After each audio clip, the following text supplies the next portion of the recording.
research scientist in a GST project, and then now I am a PI of the DST SCRB program.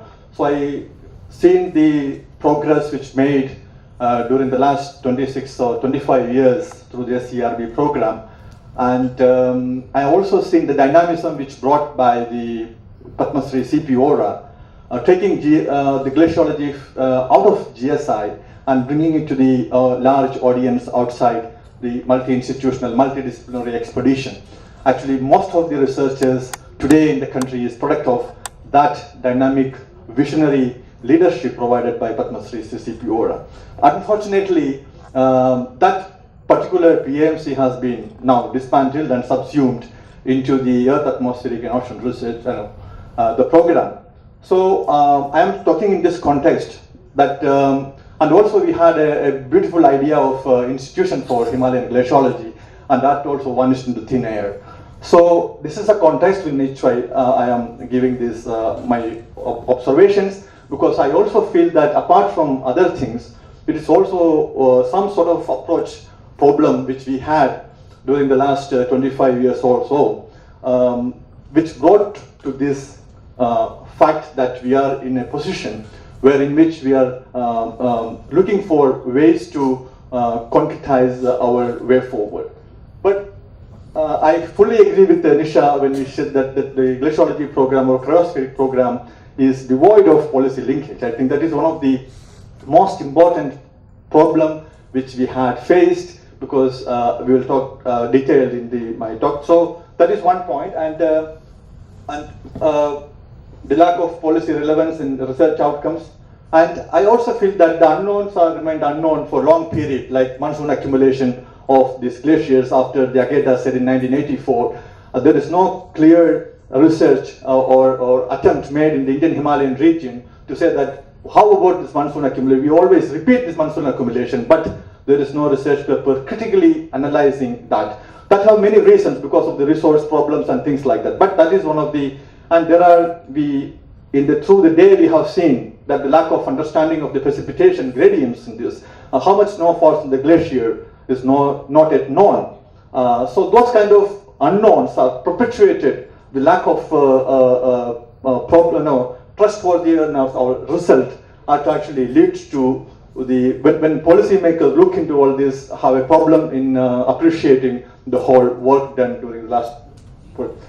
So, and also for managing. So the managing, we say about geopolitics and Himalayas, the huge water resources and glacial resources we have, we need science-based, thorough understanding to manage the geopolitics externally and our water resources internally.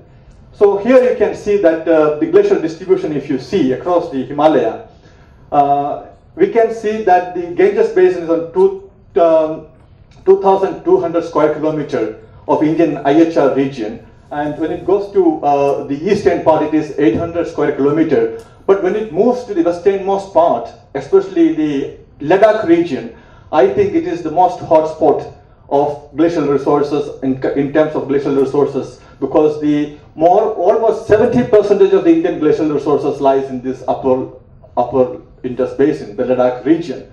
But being barren mountains and the glaciers are hidden within the folds of barren mountains, it is always, especially only the Shyok Basin have around 6,000 square kilometer compared with what we have in Ganga Basin is just 3 times higher just in one basin, and we practically have no observations or no glaciology program launched in this region. So we are certainly into the current scenario of the Indus Water Treaty and all. I think we are giving out a huge resources to our neighboring country, and we could leverage, but we need research to look into this geopolitical aspect to bring forth and make policy relevant decision making for the country. So we are lacking in that. So then moving into the, if you see the, for a long time the glaciology research is trapped in the glacial centric format, just borrowed from the alpine system, but we have huge cryospheric sources.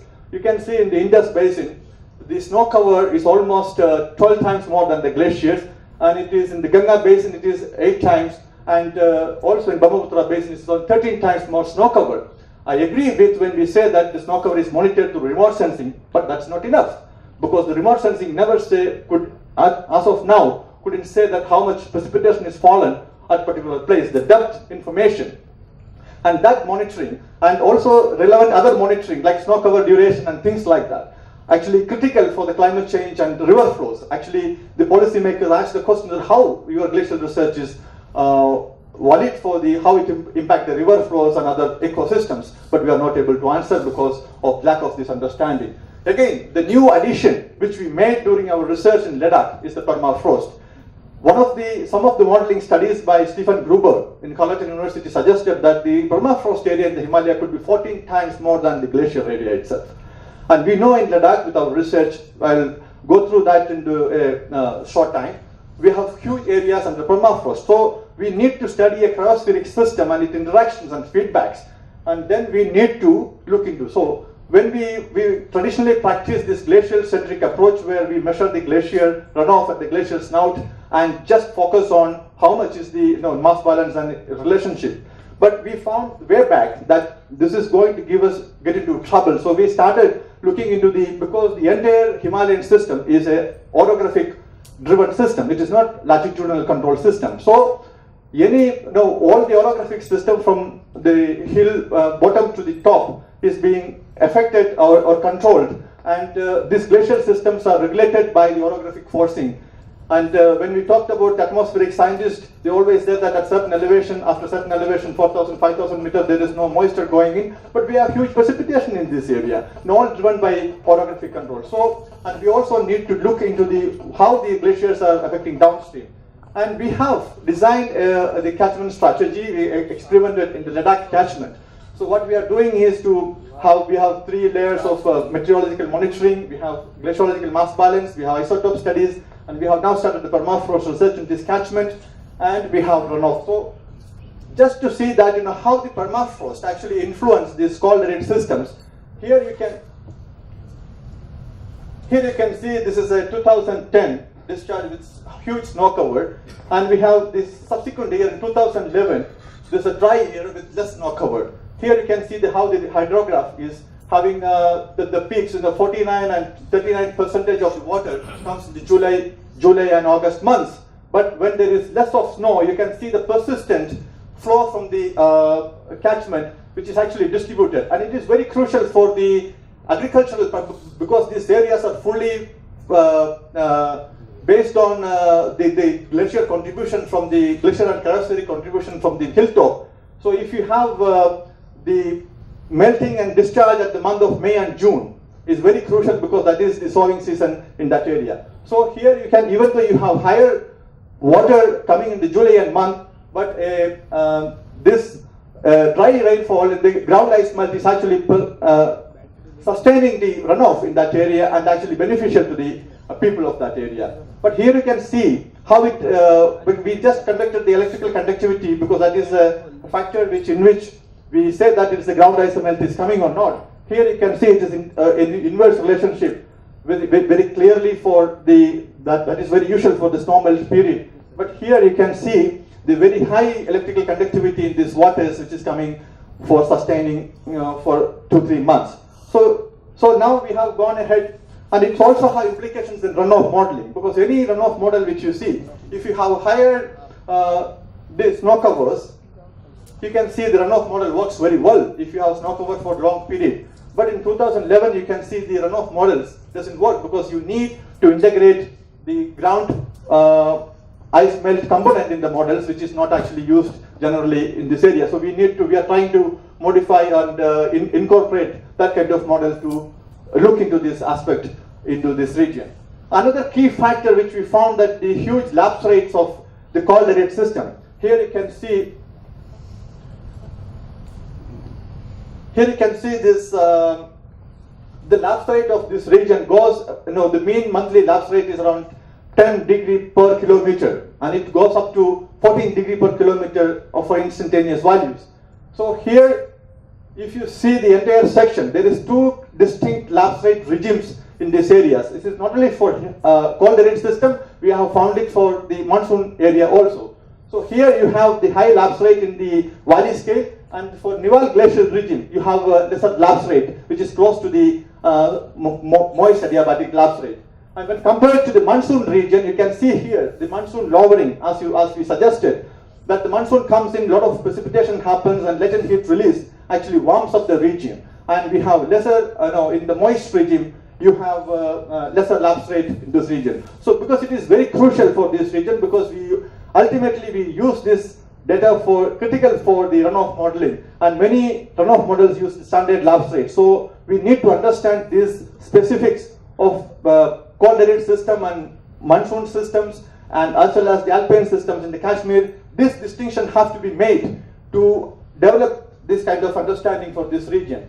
We also tested this same lapse rate phenomena in this Satluj and Upper Ganga catchment. Here also you can see the May and June actually having very high lapse rate, because that's devoid of moisture, and suddenly you have this monsoon lowering happening. So this is consistent in Satluj as well as in Bias, as well as in Upper Ganga basin also. Here also you can see the Nival glacial system have lower lapse rate, which is close to the moist adiabatic lapse rate, and it is true for entire monsoon regions.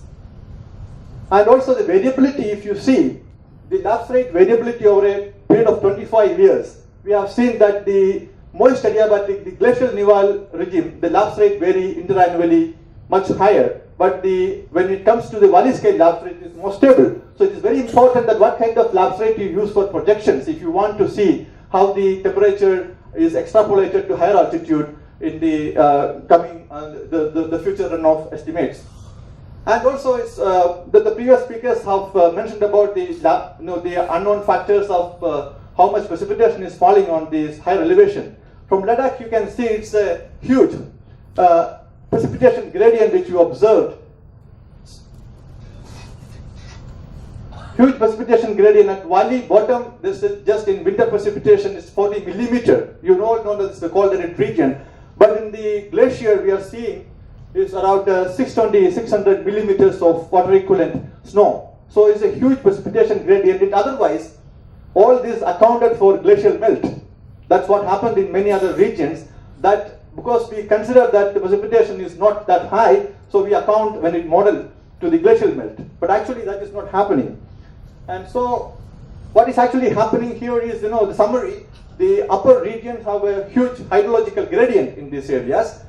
Because of the strategy which we adopted, we can now say that the wet system in the higher elevation have huge height, around 600 millimeter water equivalent when the lower elevations are very arid.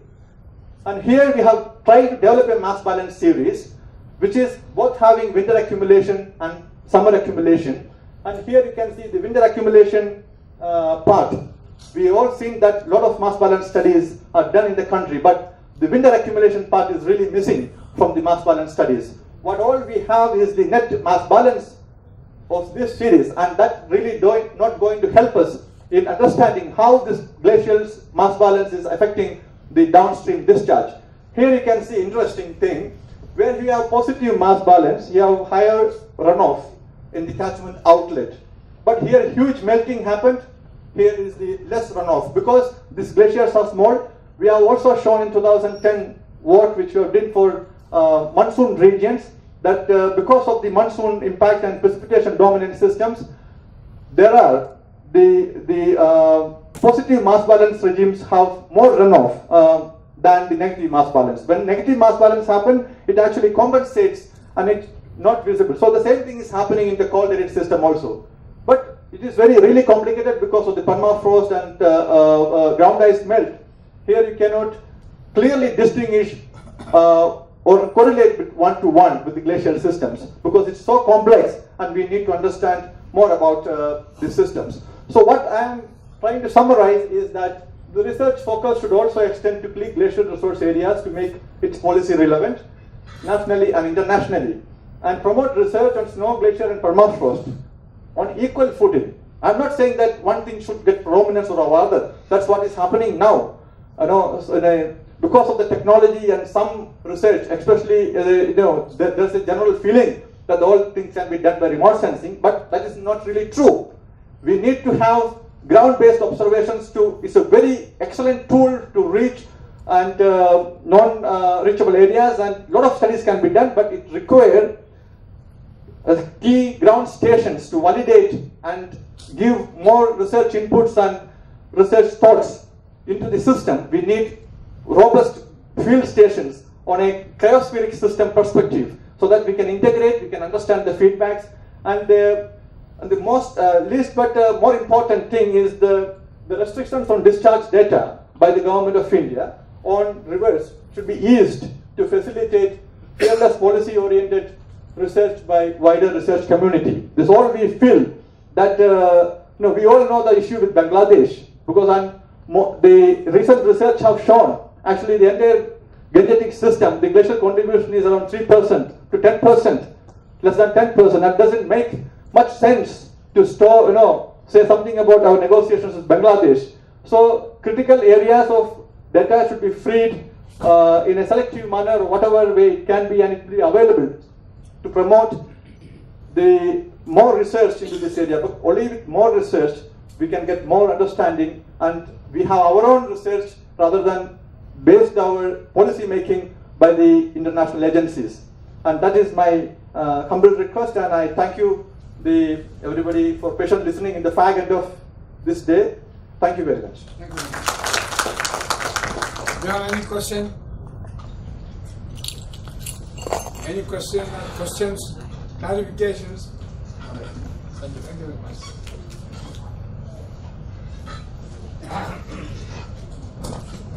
First of all, I thank all the three speakers for their lucid lectures, and also completed their lectures within the allotted time.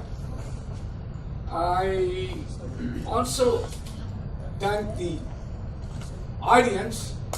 Also, I thank the audience for their patient hearing at the at this late hour, and probably the last session of today's workshop.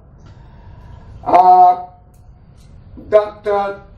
Tutija explained to us that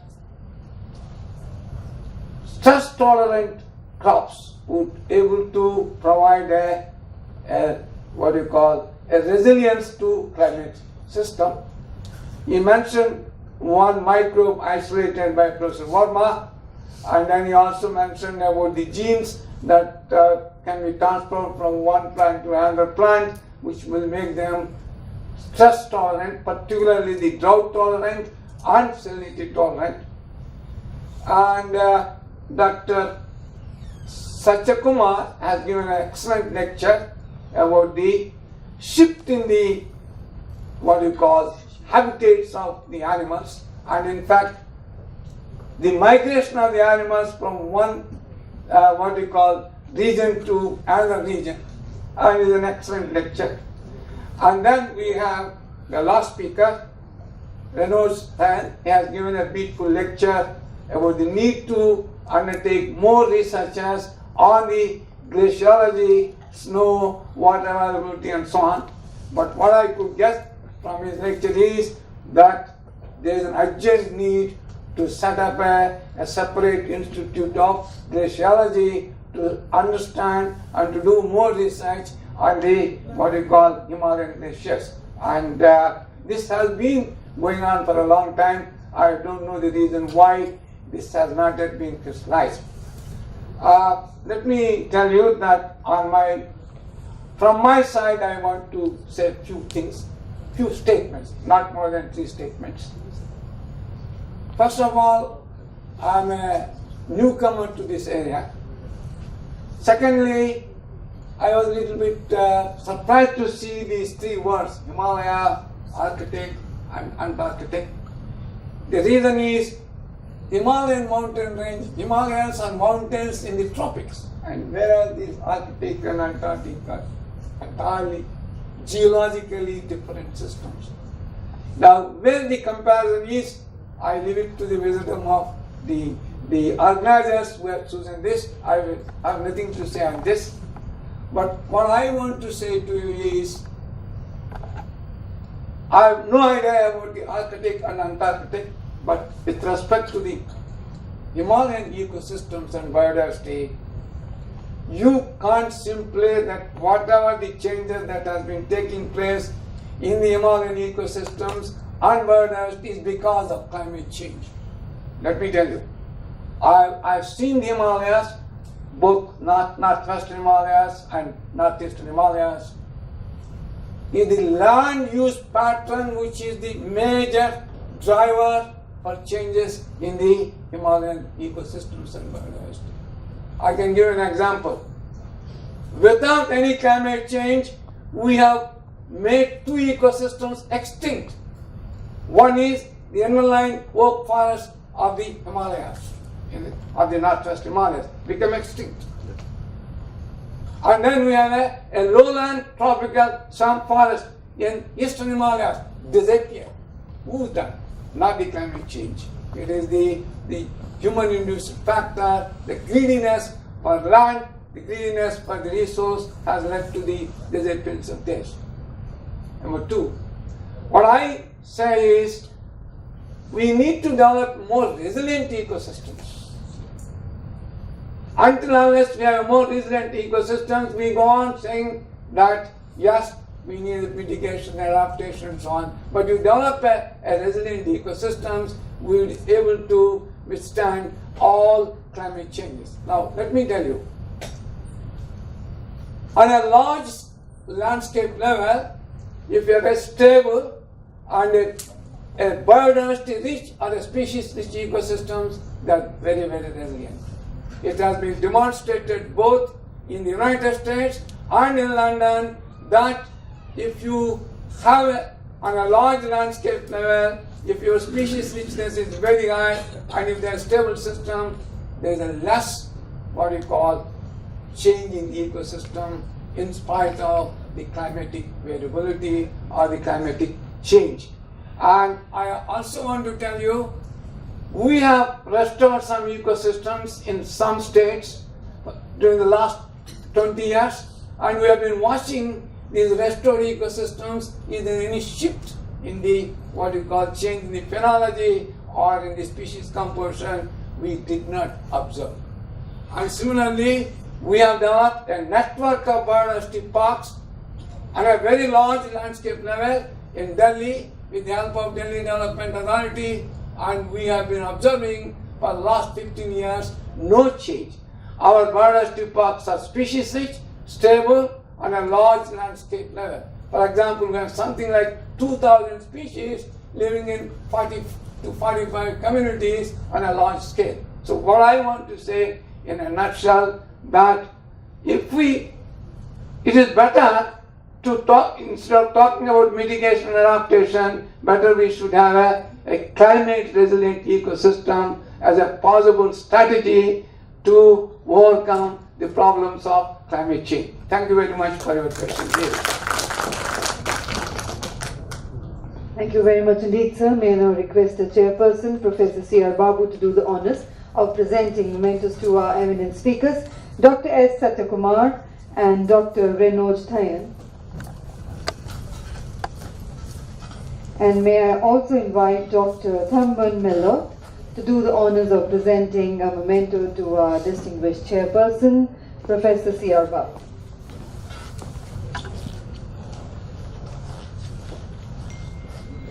And once again, ladies and gentlemen, I proudly announce that we had a very successful day one of this conference, the SaGHAA 4th 2017, with over 2 lakh viewers on the webcast, and till the end we had about 20,000 with us